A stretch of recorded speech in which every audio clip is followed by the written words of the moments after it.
Have you ever looked at your bank account after a completely normal month and asked yourself, where did all my money go? No big purchases, no expensive trips, no luxury items, just a very normal month.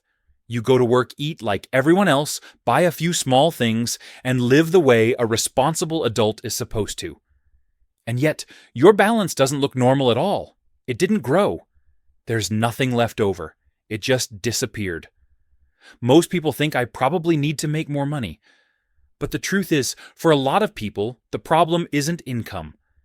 It's the spending that looks small, looks harmless, but is quietly breaking down your financial structure. Not one big mistake, not one stupid decision, but habits repeated long enough in a world where prices have gone up, but value hasn't. And today we're going to talk honestly about those things. Chefs, if you're asking yourself, so where is my money actually going? The answer usually isn't something big. It's in things so small you never think of them as a problem. Expenses you don't even remember because they've turned into habits. And if I had to pick the perfect example of this, something almost everyone does, without ever feeling guilty, it's the morning takeout drink. A latte, a treat-yourself coffee before work, $5, $6, $7. No one thinks that's a luxury. You're not buying it because it's expensive. You're buying it because it's convenient, and because it's not expensive enough to make you stop and think. But let's do the math. $5 a day, 5 days a week, 50 weeks a year. That's no longer just a coffee. That's over $2,000 a year for a habit that doesn't keep you full, doesn't meaningfully save you time, doesn't improve your quality of life, and doesn't leave you with any real value. And this is the real issue. Not that it's cheap, but that it's not expensive enough to get your attention. This is what I call the convenience tax, a tax you pay every single day without even realizing it. Coffee is just the starting point. The problem isn't the latte, it's how we pay for convenience. Once you get used to spending a few extra dollars every morning just to save the hassle, your brain learns something dangerous. Convenience equals worth it. And that mindset doesn't stop at coffee. At night, you're tired, you don't feel like cooking, and you think, let's just go out. It's faster. It's a normal meal, not a fancy restaurant, no special occasion, just a very ordinary night. But the bill isn't ordinary at all. $80, $90, $100 for 2 people. And the scary part is, you're not even shocked. Because just like the morning coffee eating out has been normalized, it's no longer a treat or an occasion. It becomes part of your routine a few times a week after week. And before you realize it, this is the biggest expense in your month. Coffee is a small convenience tax. Eating out is the same tax, just amplified. Same problem, different scale, paying a premium for ordinary convenience. Eating out won't bankrupt you overnight. It doesn't create a shock. There's no clear moment where you suddenly realize everything is going wrong. It just drains you slowly, a little with every meal, a little with every bill, small enough that your brain doesn't register it as dangerous. And that's exactly why it can go on for a long time without being noticed. You calm yourself with familiar thoughts. It's just food. I spent a little more this month. I'll get it under control next month. The problem is, next month rarely comes. But there's another kind of financial decision. One that doesn't drain you slowly. One that doesn't need time. It creates damage immediately. That moment is when you buy a new car. Not because you don't have transportation.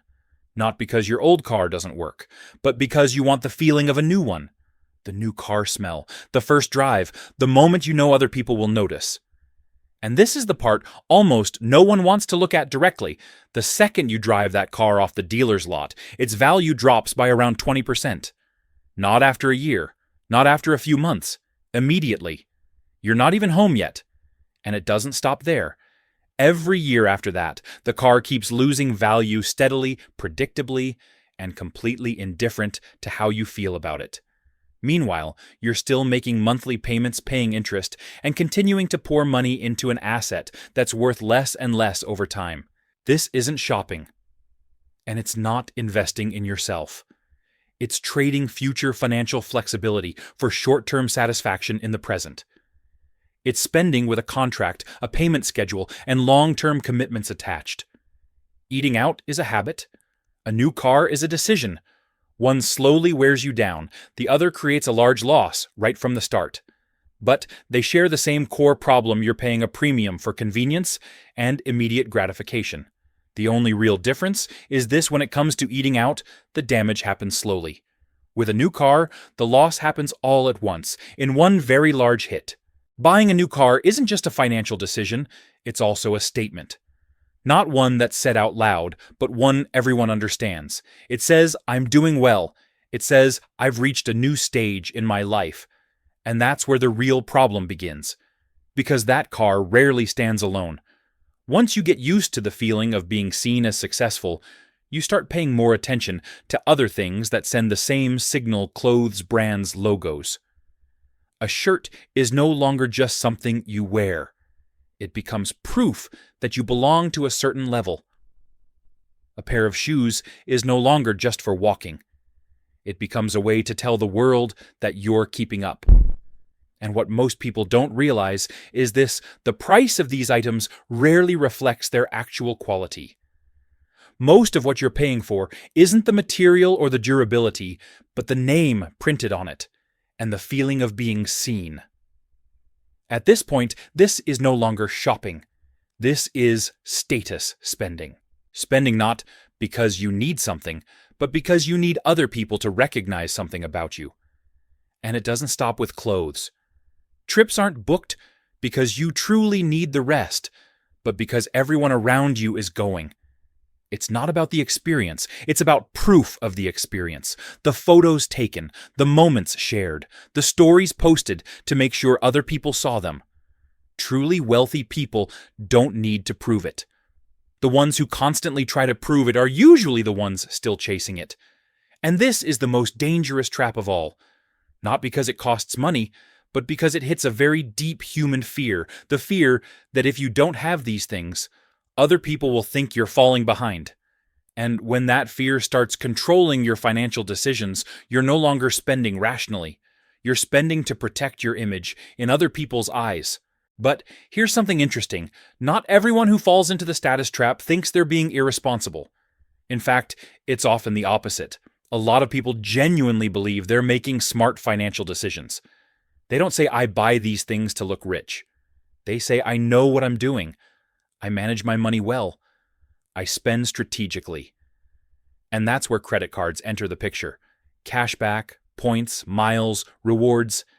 Everything is packaged to feel like you're playing a game you can actually win. You buy things, you get money back, you earn points. On paper, it looks like you've turned spending into a smart system, almost like you're getting paid to shop. But look a little closer. You're getting 2% back while paying annual fees, high interest, if you don't pay in full. And most importantly, you end up spending more simply because you believe you're spending intelligently. And this isn't an accident. Credit cards aren't designed to help you save money. They're designed to make spending feel less painful. You start telling yourself, it's fine, I get cash back. This one earns points. I'll get some of it back anyway. But that feeling is exactly what makes you spend more. Rewards don't make you richer. They just make you spend with more confidence. And when you combine these two things, status spending, that pushes you to be seen, and credit card rewards that convince you you're in control, you get two different forces leading to the same outcome. Money leaves your hands little by little faster than you realize, while in your mind you're still thinking everything is fine. Up to this point, we've been talking about the things that make you spend more money, without even realizing it: habits, emotions, and very familiar psychological traps. But now I want to talk about a different category of spending. Expenses that most people genuinely believe are completely reasonable. In fact, many see them as investing in themselves. Technology, phones, laptops, tablets, smartwatches, the one you have still works perfectly fine. It's not broken, no major issues. It doesn't get in the way of your work or your life. And then a new version comes out. Slightly better camera, slightly smoother screen, better battery, at least on paper. Nothing that truly changes your life, but just enough to trigger a very familiar thought. Maybe I should upgrade. And you do. Not because you need to, but because you don't want to be the person using the old version. That feeling is familiar. But let's look at this in financial terms. Every time you buy a new device, its value starts dropping the moment you open the box. It doesn't generate income. It doesn't hold its value. It doesn't compound over time. And what makes it worse is that you don't do this once. You repeat it every 1 or 2 years. One product cycle ends and you step straight into the next. This isn't a coincidence. Tech companies aren't just selling you a product. They're selling you the feeling that what you own is already outdated. Devices are designed to feel old faster than your actual needs change. Not because they stop working, but because you're constantly reminded that there's a better version out there. And this leads to the most important principle in this entire video. If something doesn't compound, if it doesn't create value over time, then financially it's making you poorer. Not everything new gives you leverage. Most of it is just money being burned wrapped in very sophisticated marketing. At this point, a very reasonable question is probably forming in your mind. Okay, so what am I actually supposed to do? The answer isn't to cut everything out. It's not about living in deprivation or obsessing over every dollar. The problem isn't buying. The problem is how you buy. Let's start with a familiar example: household items and home furniture. We live in a time where everything in our living space is expected to look right. The kitchen has to be aesthetic. The couch has to match the color palette. The home has to look like a photo from social media or a catalog. And slowly, people stop spending money to use their furniture and start spending money to signal a lifestyle. But let's be honest about something. Most non-brand name household items do the exact same job as the expensive ones. Same function, similar real-world durability, same day-to-day usefulness. The difference is mostly the name printed on the box and how it feels to say that name out loud. A cheaper spoon stirs coffee just as well. A pot without a famous logo still cooks dinner for the whole family. You don't eat better just because the pan costs more.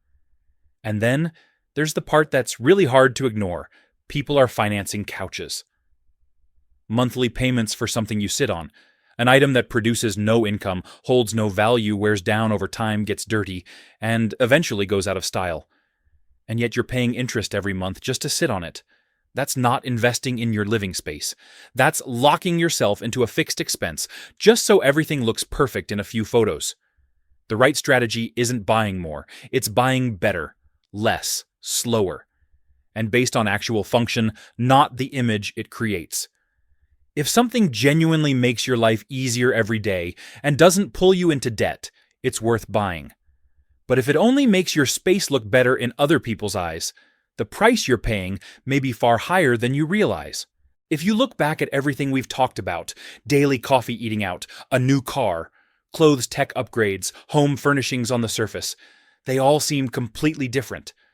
But once you strip away the outer layer, they all revolve around the same underlying motive, not convenience, not quality, not because you truly need them, but because they send a signal, a subtle signal, but a very clear one. It says, I'm doing well. I'm on the right path. I'm not falling behind. This is what I call status spending. Spending not to use things, but to be seen. And here's the most ironic part. Of all the things bought to look valuable, are usually the things that lose value the fastest.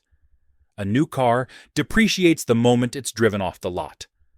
Clothes go out of style after a few seasons. Tech becomes outdated before you've even fully gotten used to it. Luxury items don't generate cash flow.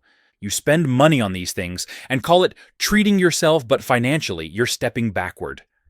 Meanwhile, the things that actually build wealth don't send any signal at all. No one sees your savings account, your investment portfolio, your level of financial security, or your ability to say no to a job you hate. Those things are quiet. They're boring. They don't photograph well. But they work. And here's a truth very few people want to face. If you constantly need to prove that you're successful, there's a good chance you're not there yet. Truly wealthy people don't need to prove it. The ones who do are usually still trying to hold an image together. Status spending doesn't make you poor overnight. It does something far more dangerous. It makes you feel okay while your financial future is being slowly drained away. You might look great on social media. You might drive a nice car, wear nice clothes, and go to nice places. But if behind all of that, there's no savings, no investments, no financial buffer, then it's all just a very expensive shell. And this is the real dividing line. You can use money to look rich, or you can use money to become truly secure. Most people can only afford one of the two.